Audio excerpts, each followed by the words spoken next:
भारतीय प्रायद्वीप के दक्षिण छोर से कन्याकुमारी से शुरू हुई भारत जोड़ो यात्रा करीब 5 महीनों में 12 राज्यों और 2 केंद्र शासित प्रदेशों से होते हुए 3,500 किलोमीटर की दूरी तय करके कश्मीर पहुंचेगी। ये यात्रा फिलहाल कई राज्यों से होकर राजस्थान पहुंची है। राजस्थान में कांग्रेस नेता कन्हैया कुमार ने मीडिया से बात करते हुए क्या कुछ कहा, आइए सुनते हैं।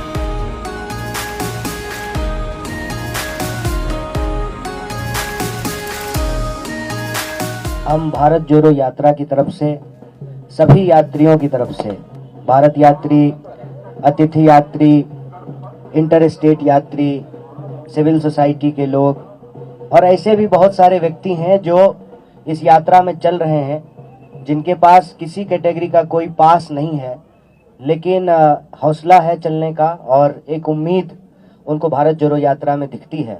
जो यहाँ के लोगों का आतिथ्य सत्कार है, जो उनका एक मशहूर पंक्ति है, पधारो हमारे देश, उस आतिथ्य सत्कार का हम लोग जबरदस्त आनंद उठा रहे हैं।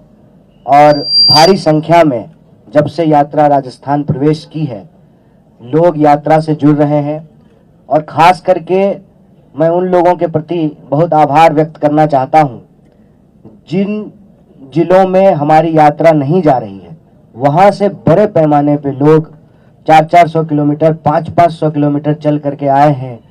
ठंड में जो है आते हैं, रात को किसी तरह से रुकते हैं, फिर सुबह 6 बजे से यात्रा में शामिल होते हैं। उनके प्रति अपना आभार व्यक्त करता हूं और राजस्थान की इस महान भूमि को नमन करते हुए कुछ बातें कहना चाहता हूं।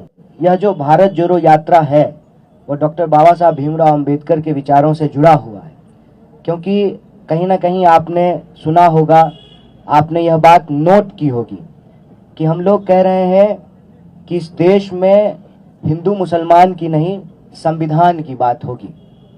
और हम संविधान की अगर बात करेंगे, जो हमारे संविधान की प्रस्तावना है, हम भारत के लोग भारत को एक प्रभुत्व संपन्न, समाजवादी, धर्मनिरपेक्ष, लोकतांत्रिक गणराज्य जब बोलते हैं, इसका मतलब होता है कि शीर्ष पर बैठे हुए व्यक्ति का चुनाव इस देश के आम लोगों के द्वारा होगा। और ये जो भावना है प्रस्तावना की, इसी भावना से यह भाव पैदा होता है कि हम इस देश को नफरत की आग में नहीं जलने देंगे। जब हम कहते हैं हम भारत के लोग, तो हम ये नहीं कहते हैं कि हम हिंदू, हम मुसलमान, हम सिख, हम ईसाई।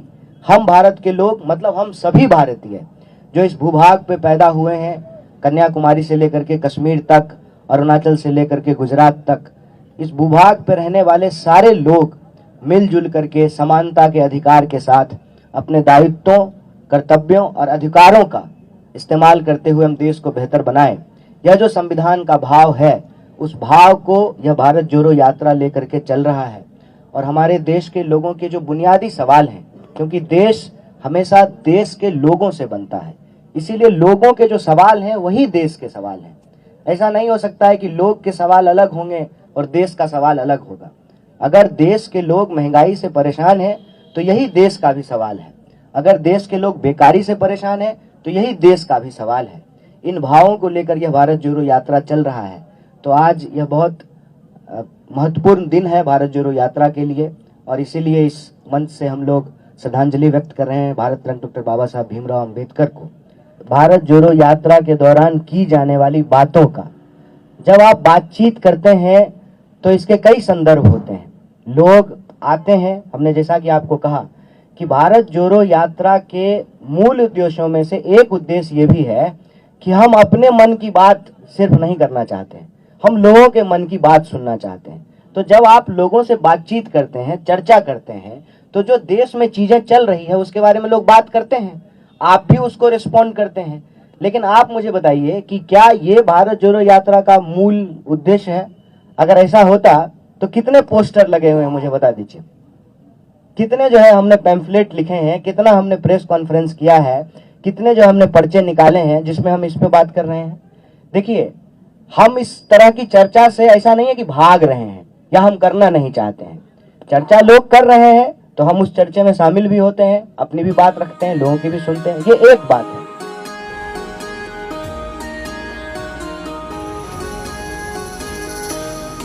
कांग्रेस नेता राहुल गांधी की भारत जोड़ो यात्रा एक महत्वाकांक्षी राजनीति परियोजना है।